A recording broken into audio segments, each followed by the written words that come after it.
Saya tidak mau melihat keluarga saya dan anak saya mati kelaparan. Lebih baik mati ini saya sama anak saya dan keluarga saya daripada saya menderita saya dan keluarga saya. Semua teman-teman saya. Salu Lebo, salah satu desa di Kabupaten Mamuju Tengah, Provinsi Sulawesi Barat, berpenduduk sekitar 4.375 jiwa menurut data BPS 2020. Warga desa Salu Lebo perlahan mulai hidup normal setelah 13 orang dari petani lepas dari hukuman penjara atas kasus pembunuhan preman yang dipakai oleh pihak yang berupaya merampas lahan warga pada tahun 2007 silam.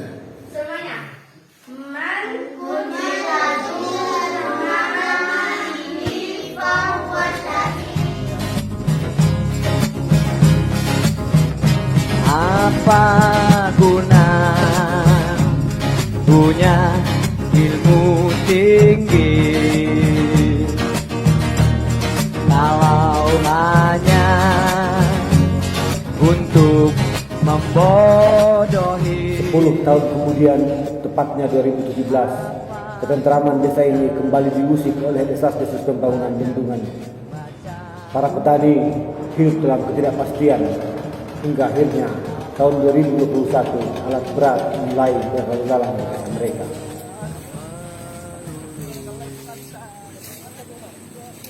Papan-papan proyek, basecamp perusahaan hingga ke gudang bahan peledak mulai mengintimidasi warga secara masif.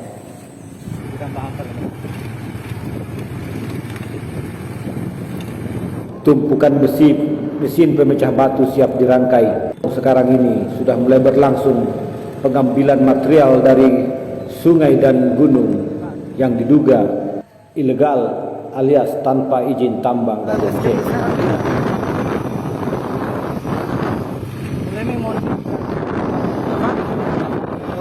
Para petani kembali memulai mengorganisir diri dan setelah terbukti serangkaian janji-janji manis ternyata bohong belaka. Ujung dari rangkaian perjuangan mereka kemudian mengorganisir diri dalam front perjuangan Salu Lebo Jilid 2. Ini kami berkumpul, esok kami berpencar, berbicara tentang kehidupan, berbicara tentang kebudayaan, karena kronologinya maksudnya pembangunan bendungan. Jadi awalnya ini pembangunan bendungan selalu rapat, baik itu rapat di kabupaten, di provinsi, di desa, masyarakat selalu dijanjikan ganti untung.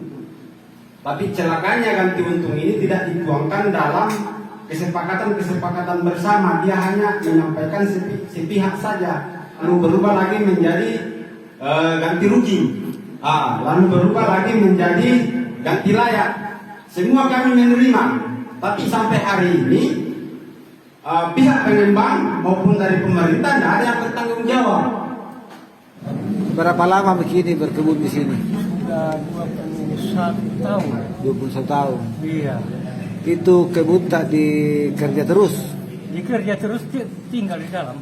Berapa hektar itu? Dalam ukuran ini 4 hektar. Berapa anak om? 5. Ada mencucu om? Hah? Ada mencucu? Ada nih. Jadi nanti ini kalau jadi di bendungan habis kebunnya itu om? Habis. Sudah ada tinggal biar 1 meter. Berarti om lagi harus mulai dari nol lagi kembali menanam coklat apa om di? Iya, begitu. Tidak tahu nih di mana kita mau pergi. Tapi sebenarnya setuju di pembangunan bendungan om, yang penting ada gantinya yang layak di. Iya. Karena mau dipakai lagi membeli kebun. Iya.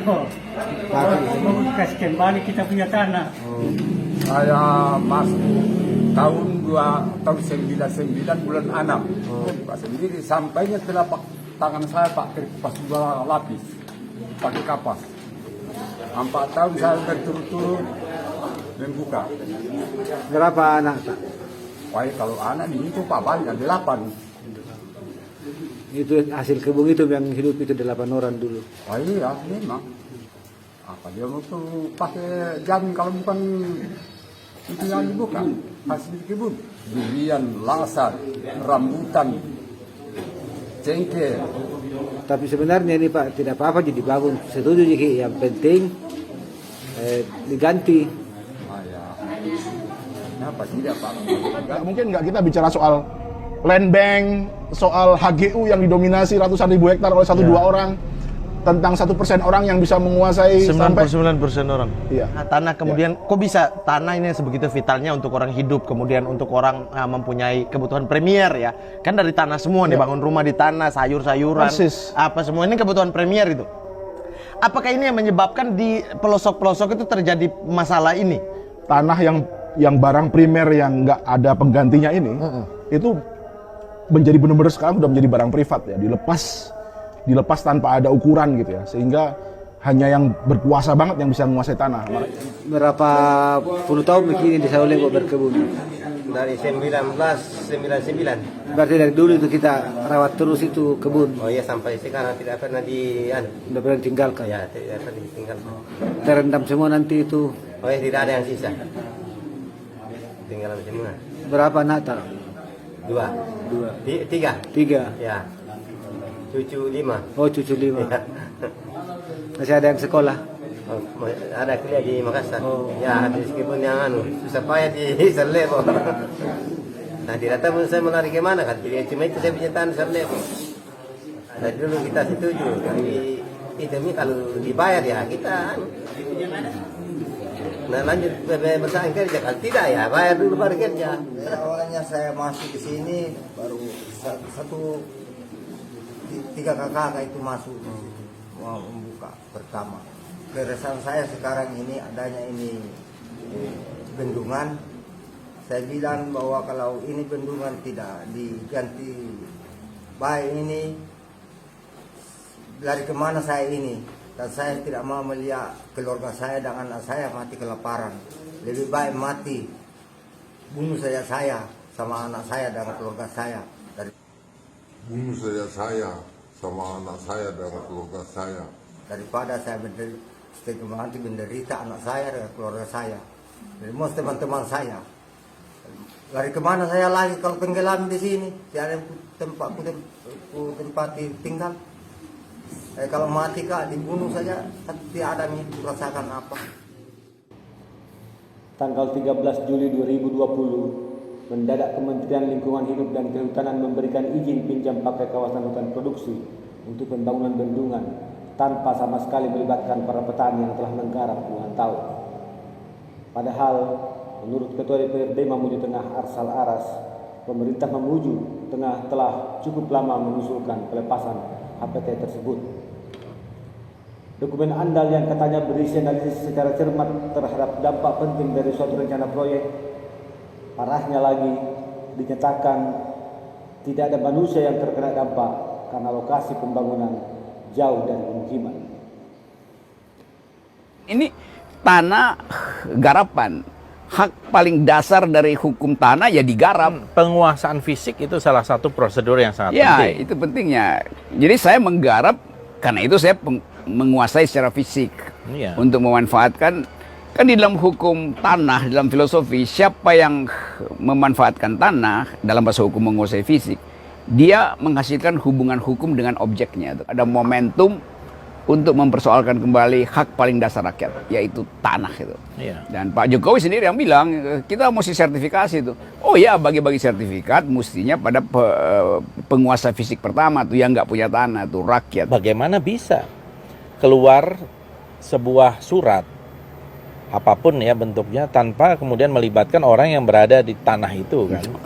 Apakah ada prosedur yang dilanggar atau ada persoalan-persoalan lain di balik itu yang menurut saya ini harus diungkap ke publik dan mungkin bukan hanya terjadi di sini, di seluruh Indonesia. Yes. Begitu. Jadi saya kira ini satu titik awal yang menarik untuk diangkat ke permukaan bagaimana persoalan tanah ini dikembalikan pada kedudukannya. Dulu kita punya semangat land reform, ya. Undang-Undang Pokok Agraria tahun 60 dan ya tanah untuk petani. Saya sebagai Ketua Umum HKTI itu juga melihat semakin kecil sekarang tanah untuk petani. yaitu mencari solusi, karena dari sekian banyak pertemuan yang kita lakukan terkait dengan adanya pembangunan bendungan Pulau Pak Ketua. Siapa Pak Ketua? Oh, Arsal. oh iya. Waktu di pertemuan di kantor bupati, dia bilang apapun yang tumbuh di atasnya akan terbayarkan kecuali tanah. Di sisi lain kalau kita lihat proses ganti rugi kemarin di Sondoang itu kan ada juga beberapa yang masuk kawasan. Kemudian kenapa dia diganti rugi? Nah ini kalau memang dianggap masuk kawasan, kenapa tidak diganti rugi? Nah, tapi kita belum masuk di persoalan kawasan atau tidak kawasan. Nah, tapi kalau misalnya dia tidak masuk kawasan itu lebih bagus lagi. Tapi kalau masuk kawasan apa bedanya dengan proses ganti rugi yang ada di Sondoang? Ya notabene pembangunan bendungan juga. Ini yang menjadi pertanyaan. Agak simpang siur juga ini, jangan sampai kemudian alasannya HPT apa segala macam, sehingga kalau kita lihat itu kan ada ex HPH Rente Mario, kemudian ada program Tora, jangan sampai program Tora ini sudah keluar tapi belum turun dia punya SK. Kita juga dikasih tahu Pak Husni bahwa ini supaya tidak salah-salah nanti rekeningnya, nomor rekeningnya, seperti itu namanya. Makanya warga berlomba-lomba untuk tanda tangan. Ini Pak Husni pada saat dia bukan PPK Tanah atau dia PPK Pembangunan toh? Fisik. Dari Polda untuk mungkin ada tekanan juga dari Polri sehingga diusahakan supaya paling tidak sudah ada kegiatan karena Saudara Husni ini patut diduga telah melakukan banyak pembodohan kepada para petani di Salulebo. Belum lagi sekarang ini dia yang aktif melakukan intimidasi atas nama aparat. Dia orang yang paling bertanggung jawab dan orang pertama yang harus dicari jika ada sesuatu yang terjadi di luar dari yang diharapkan oleh semua pihak. Tapi mereka tidak tanggapi, saya hanya mengatakan bahwa itu adalah tapal batas. Waktu pertemuan terakhir di sini. Sebenarnya tujuan pertanyaan saya, apakah mereka sadar bahwa yang diberikan tapal batas ini adalah tanah masyarakat atau siapa yang punya? Tapi mereka tidak ada tanggapan. Ganti untung 3 kali lipat, tanaman 3 kali lipat, tanah 3 kali lipat, rumah dibangunkan dan listrik tidak dibayar. Makanya saya tanda tangan waktunya harus pertama juga proyek. Tidak ada pembangunan megaproyek seperti bendungan ini yang tidak ada pelanggaran kemanusiaan di situ. Selalu ada. Apa namanya, itu aja sudah bermasalah banget undang-undang kita. Konstitusi kita itu kita kayak bangsa yang gagap dengan konstitusinya sendiri gitu ya. Ketika atas nama kepentingan umum, tanah-tanah yang sudah dikelola rakyat ini diambil oper untuk proyek apapun gitu ya. Macam bendungan. Ya wajar kalau orang resisten banget ya. Karena substitusinya apa lagi gitu. Sudahlah, mungkin ganti ruginya nggak akan bisa beli buat tanah lain. Nah itu dia yang mungkin sama produktifnya, yang mungkin unsur haranya atau solum tanahnya sama suburnya belum tentu gitu. Dan lagi-lagi orang juga punya ikatan sosiologis pada tanah sebenarnya. Tanah itu bukan soal faktor produksi saja gitu, bukan soal aset gitu. Itu bayangin ikatan emosionalnya gitu. Sehingga kadang-kadang bahkan dibeli dengan jumlah berapapun, ini bukan soal nominal. Ini soal sosiologis, psikologi juga ya. Persis, dan itu di depan di mata pembangunan itu dinihilkan. Seolah kalau sudah di sekian nominal, ya kalau nggak mau pindah berarti lu yang bermasalah. Maka urusannya dengan polisi atau tentara atau bulldozer misalnya. Tapi mungkin bagi negara dan bagi perusahaan tanah itu ya nggak ada hubungan apa, nggak ada emosi orang dengan tanah kan. Kalau kamu punya 100.000 hektar misalnya atau HGU, nggak akan punya emosi dengan tanah. Di areal inilah akan dibangun bendungan yang dilaksanakan oleh PT Berantas Abipraya kerjasama operasional dengan PT Bumkarsa dengan anggaran 1,02 triliun rupiah dengan kapasitas tampungan 65,18 juta meter kubik. Luas genangan mencapai 369,12 hektar yang akan menenggelamkan 4 dusun. Terdapat lahan yang telah dikelola oleh masyarakat seluas 358 hektar yang digarap oleh 251 kepala keluarga lebih dari 20 tahun yang lalu.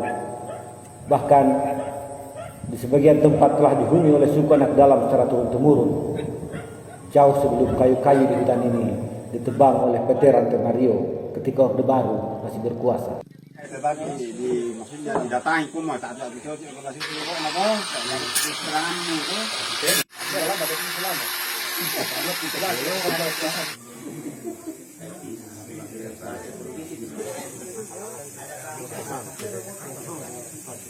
Kita mempertegas, tetap jaga kekompakan, jaga persatuan. Dari persatuan itu tidak ada mustahil sesuatu hal yang di muka bumi ini yang kita akan lakukan ketika tetap kompak bersatu. Sejarah Sarulebo ini adalah sejarah yang ditulis dengan darah. Tahun 2007 ketika pihak-pihak yang mencoba menganeksasi lahan mereka dengan menggunakan jasa preman, terpaksa ada 13 petani Sarulebo yang harus mendekam dalam tembok-tembok penjara. Kali ini mereka tidak menolak pembangunan bendungan Budong. Yang mereka tuntut hanya kejelasan nasib mereka atas lahan-lahan mereka. Kita semua berharap ada empati untuk tidak kembali menuliskan sejarah ini dengan sejarah yang berdarah. Dan tentu tidaklah bijak menyalahkan para petani yang sesungguhnya menerima pembangunan bendungan ini, karena kesalahannya tentu bukan di para petani. Dan lebih dari itu kita harus memahami tidak hanya ekonomi kuantitatif, tetapi kita harus sampai ke meta ekonomi. Bagi mereka tanah adalah ibu yang memberi kehidupan kepada mereka. Tidak saja di Sarulebo, dimanapun di negeri ini ada hubungan emosional antara tanah dan para petani. Dalam doktrin jurnalisme itu ada posisi yang voicing the voiceless, gitu ya. Jadi kasih suara ke mereka yang nggak bisa bersuara. Proses pembangunan bendungan Budong. Tapi yang kita tolak, kalau dia mulai pekerjaannya, sementara hak-hak warga yang akan ditenggelamkan seluas 490 hektar lahan produksi itu tidak dibayarkan. Saya kira itu kesepakatan perjuangan kita, kawan-kawan. Toh? Hidup petani!